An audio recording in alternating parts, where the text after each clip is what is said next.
Hello team, welcome to another ATP Geopolitics video with myself, Jonathan MSPIS. Ukraine War Frontline update for the 30th of June 2024.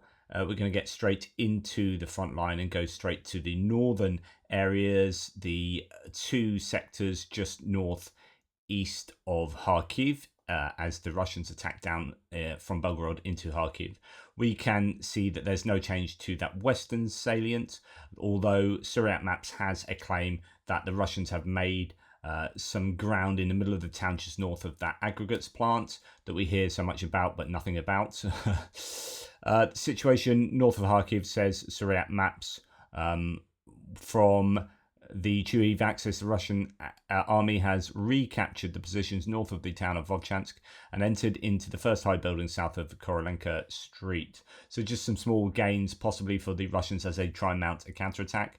This would be a bit of an embarrassing upset if the Russians lost out seriously in this area, because it would have been a much vaunted attack that they would have been repelled and mounted to nothing. So they have a dilemma. Do they double down and just really try and win this back like a losing poker player, just throwing in more money into onto a losing table and try and make it win for them? Or do they cut their losses and retreat and retire from this sector? But the problem is, for someone like General Lapan, who already had something to prove after having a fairly disastrous war so far, moving out of here without achieving any of the objectives would seal his fate. So from a personal point of view, you might want to try and double down here, and that doesn't always make for the most sensible decision-making foundation.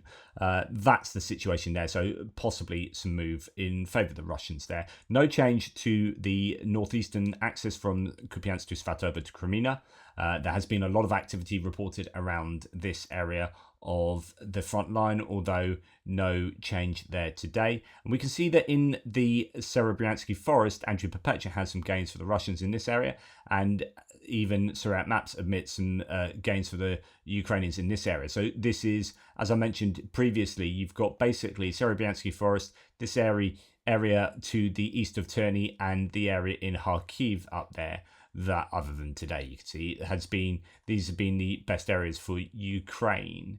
Well, in the Serebryansky forest, Suryat Maps says, and it looks a little bit more significant there than it does on our map just with that one pin, but actually it's quite a large area there that the Russians may have ceded to the Ukrainians. Suryat Map says during the last hours, Ukrainian army managed to recapture a series of positions from the Seversko-Donetsk National Park from the Russian army. So good news there for the Ukrainians in that sector.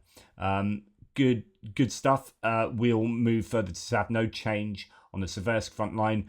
Some small gains, as according to Andrew Perpetua, in the Canal micro-district. Now, from their live stream last night, it's interesting trying to work out what was going on in this area, because there were some claims that the Russians had taken the whole of the Canal micro-district, but then they're still bombing and hitting and shelling this part of the this area, and that means that the Ukrainians are still going to be there. So the Ukrainians are definitely in this area, and then it appears that there's some activity, and they've pushed the Russians possibly back inside the Canal micro-district. So that is really significant.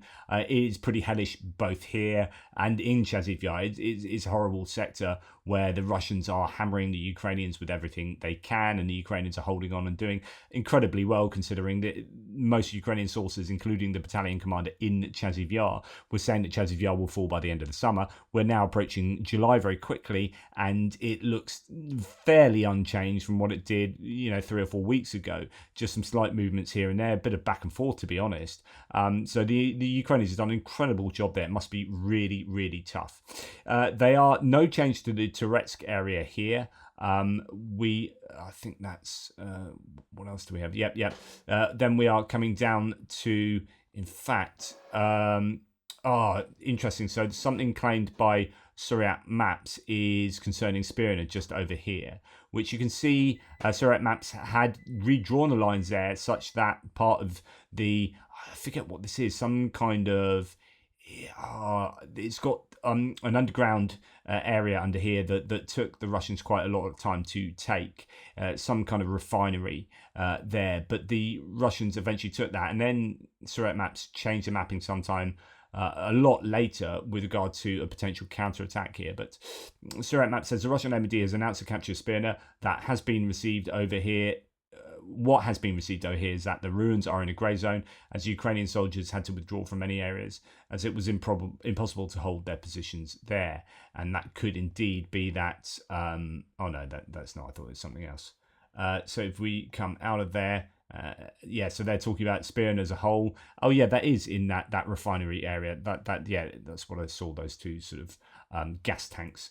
There's evidently fighting still taking place in that area as well as in Spirn itself. So might be some news coming out there in the next few days. But anyway, sorry to flip around. We'll come back down to the Avdiivka salient, where you can see the usual places the Russians are gaining in the north, as according to Deep State Map and Surret Maps, and in the middle of the sector as well, according to Andrew Perpetua. Thanks so much to JR, who's done the mapping today. Absolutely wonderful. Really appreciate him and him doing that. So Surret Maps says, as you can see, some fairly widespread gains for the Russians. They continue to expand the perimeter around Novoalexandriivka by taking up positions south of the town.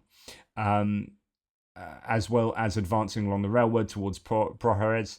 In addition, Russian forces managed to take half of Yevhenivka and several positions north of the village. So that would be Yevhenivka there, positions north of the village, along the railway line here, and then just south of Novoalexandriivka, as they are making that push westwards, and ideally for them, I guess, up to the T0504 highway, connecting Pokrovsk to Konstantinivka and indeed Chasiv Yar further up here. Konstantinivka is there and Chasiv Yar is there. So it's an important road, and they're trying to interdict that.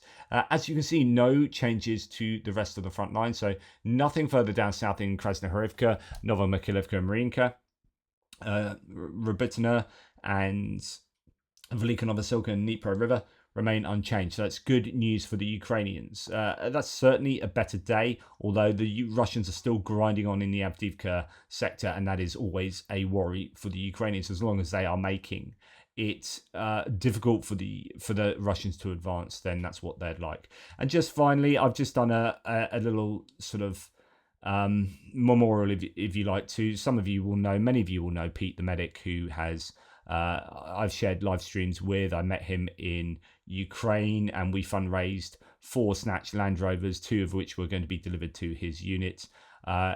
Greg is over there sorting out the very sad, the ramifications of the very sad news of him dying on the battlefield a couple of days ago. Really tremendously sad news. Pete the medic was someone who sacrificed his life for the good of the world and the good of Ukraine, and long may his memory remain with those he touched and those that he saved. When I met him, this is just one of many videos. I just pulled this one out. Just an idea. This is a vehicle he was talking about that he was medevacing people with at the time, wholly inadequate for the job, and that's largely why we were getting him a couple of vehicles. In there and everywhere, and it's a shooting range vehicle at the moment because that's all we're doing every day. But this is essentially what Project Constantine is. We're medics, and we help the armed forces of Ukraine with their. I will explain more with their. So there you go. Lots of videos of him, but that was just why we were adamant that here's a guy that was driving into really difficult areas with inadequate protection.